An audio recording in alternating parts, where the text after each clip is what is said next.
Bom, pessoal, estou gravando este vídeo porque vi um comentário na internet que não condiz com a realidade. Como assim? Eu vou explicar para vocês, tá? Não vou falar quem é, quem foi.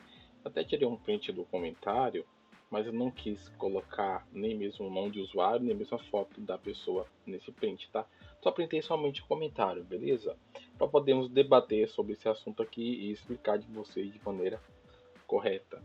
Então já para o seu like, a sua inscrição e que você ative o sininho para receber todas as notificações dos próximos vídeos que eu lançar aqui no canal. Eu te convido a entrar no canal do Telegram, porque se o YouTube não te notificar aqui na plataforma, lá eu vou enviar o vídeo para você assistir em primeira mão. Se você quiser e puder também, pode doar um Pix para o canal, além também de comprar algum produto que eu sou afiliado aí abaixo. Então, vamos para o vídeo. Primeiro, sobre esse comentário aqui. Agora eu fiquei com, na verdade é dúvida, tá? Ele errou aqui. Se esse comando pelo PowerShell foi a própria Microsoft que liberou nos próprios fóruns dela, ainda no Windows 7. Lembro que de 10 máquinas, 8 estavam ativadas com cracks KMS, sendo assim, a maioria dos Windows 7 eram piratas. Foi quando a Microsoft liberou as licenças digitais para os usuários com um prazo que em qualquer momento iria parar de funcionar, ou seja, gerar nova chave de ativação, entre aspas, licenças digitais. Mas até hoje ele funciona, tanto que tem alguns comandos no PowerShell que você testa e lá aparece o seu Windows está ativado permanentemente ou temporário. Bom, vamos primeiramente aqui sobre essa questão da Microsoft ter liberado comandos no fórum dela. Primeiro, pesquisei aqui, não há informações sobre comandos do PowerShell para ativar o Windows 7, mas é possível ativar o Windows 7 usando o prompt de comando. O que acontece? Esse comando que aqui fala sobre essa questão é um comando que ele serve para você renovar a ativação trial, mas não ativar de forma legítima. Como assim? Aqui eles explicam que esse comando ele reseta o tempo de ativação do Windows, ele estende por um período de tempo, que é o tempo de testes, mas não substitui o método de licenciamento. Se for por questão desse comando, ele não serve para ativar o Windows 7, nunca serviu. E, ressaltando, o Windows 7 ele foi descontinuado pela Microsoft e não há mais atualizações de segurança, somente para empresas que pagam por certas atualizações, na verdade pagam pelas atualizações de segurança, para eles conseguirem continuar recebendo, ou seja, só por meios pagos, tá? E para empresas.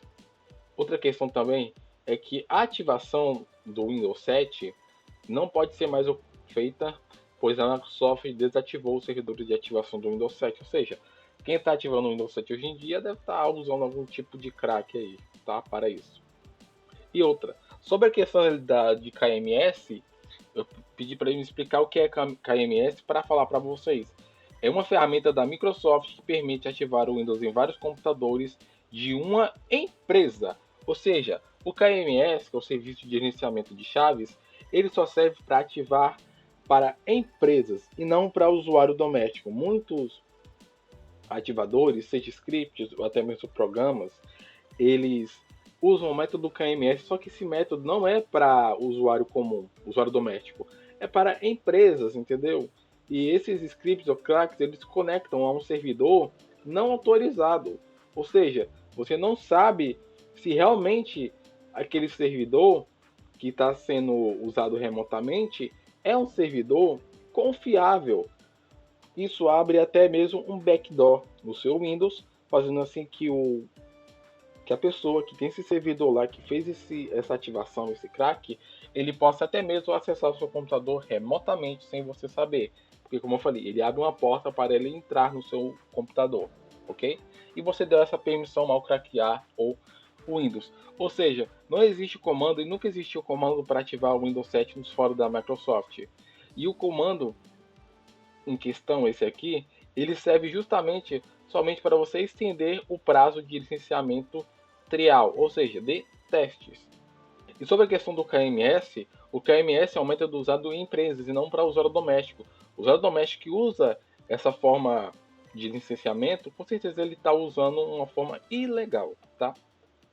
Está usando uma chave ilegal do produto e é somente para empresas que as licenças são vendidas em forma de volume. Então eles precisam de servidor para desativar mais rapidamente. Aqui eles falam as questões da ativação de KMS, que eles precisam conectar um host e tudo mais, para eles ativarem mais rápido. E somente empresas para ativar o Windows de forma automática. Isso acelera a ativação do Windows.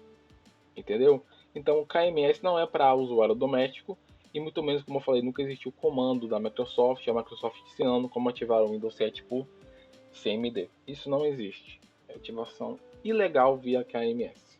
Tá? O único comando que tem aqui é para resetar o tempo de avaliação do Windows, mais nada. Vamos ver. Aqui mais. Aqui é a questão de edições digitais e funciona, etc. E você vai ver que seu Windows, esse comando aqui de você ver se o seu Windows está ativado ou não, que tipo de licença é, quantos dias é, não tem problema nenhum você fazer, mas a questão da ativação KMS tem. Se a licença em algum momento vai esperar a vitalícia, sim. Quem é realmente técnico de informática sabe muito bem sobre isso. Sim, essa questão aqui de você ver qual é a sua licença, quando ela vai expirar, se a licença é vitalícia ou não, realmente qualquer técnico de informática sabe disso. Tá? Agora o usuário doméstico não. Agora quem vai na onda de canais de YouTube e diz que é técnico, realmente vai viver se perguntando sobre esse tipo de assunto. Ou seja, até as licenças que são vendidas em grandes lojas de informática como VGV Mal, na verdade é GVG Mal, não é VGV, tá? E outros são as mesmas licenças geradas, ou você não sabia que também eram licenças digitais. Ou seja, se tem alguém prejudicando a Microsoft, é ela mesma. Sobre a questão das licenças, essas licenças que são vendidas nessas lojas, como ele cita, né? Ele citou errado, na verdade, GVG mal. Essas licenças, elas costumam ser licenças OIM. Então, vamos ver o que é licenças OIM. A OIM é uma sigla para Original Equipment Manufacturer, que, em tradução livre, significa fabricante original de equipamento. O termo é usado para designar fabricantes que montam e desenvolvem produtos para outras empresas, que os vendem com seus próprios nomes ou os adicionam ao seu próprio equipamento. E sobre essa questão de OEM, se você pode ou não comprar, vamos ver aqui agora. Ok. Eu posso comprar produtos OEM. A aquisição de uma chave de licença do Windows 10 na versão OEM, por exemplo, é tratada como irregular pela Microsoft. Como essas versões do Windows foi criada para vendas com máquinas novas, não máquinas já usadas, a compra individual da licença infringe os termos de uso e dá direito à Microsoft de não validar a cópia do sistema, mesmo que a licença seja original. Ou seja, como vocês podem ver, OEM, OEM. Acabaram de ver que licenças OEM elas não podem ser vendidas para consumidor final, somente para as fabricantes, tá? E aqui eles falam também que, no caso de software, os produtos da Microsoft são mais evidentes dado o mercado negro que existe em torno das licenças OEM, de Windows e de pacote Office, vendidas de forma irregular a preços bem inferiores do que os valores normais das licenças para o usuário final.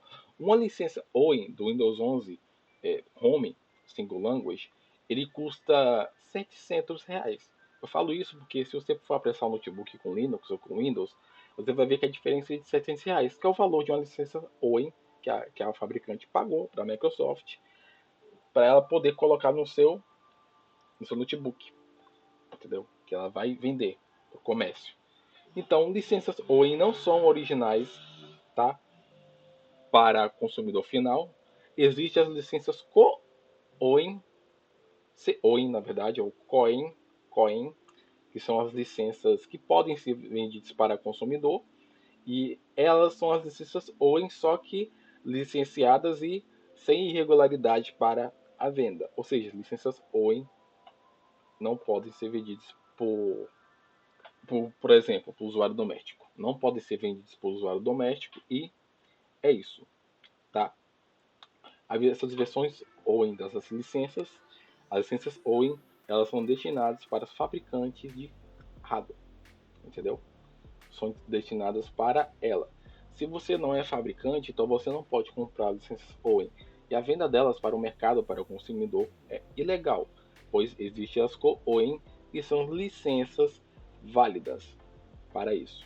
Entende? Então, é isso. Eu desejo ter esclarecido não só a dúvida dessa pessoa, mas também as dúvidas de outras pessoas. Porque a dúvida dessa pessoa pode ser a dúvida de outras.